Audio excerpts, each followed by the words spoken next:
பழம்பெரும் நடிகை சரோஜாதேவி மறைவிற்கு வைரமுத்து இரங்கல் தெரிவித்துள்ளார். தமிழ் சினிமாவில் அதிகமான பாடல்களை பாடிய பி. சுஷீலாவின் குரல் சரோஜாதேவிக்கு பொருந்தியது போல் வேறு யாருக்கும் பொருந்தியது கிடையாது என்று கூறினார்.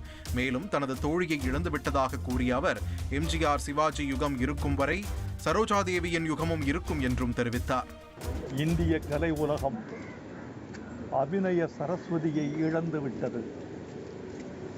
ஒரு கலைமகளை நாம் பறிகொடுத்து விட்டோம். சரோஜாதேவி அவர்கள் தன் சமகாலத்தை பாதித்தது போல மிகச் சில நடிகைகள் தான் பாதித்திருப்பார்கள்.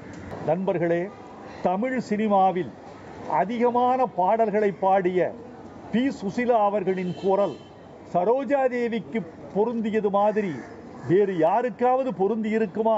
ஒரு நல்ல தோழியை நான் இழந்து விட்டேன் என்று வருந்துகிறேன். எம்ஜிஆர் யுகம் இருக்கிற வரைக்கும், சிவாஜி யுகம் இருக்கிற வரைக்கும் சரோஜாதேவியின் யுகமும் இருக்கும் என்று நான் நம்புகிறேன்.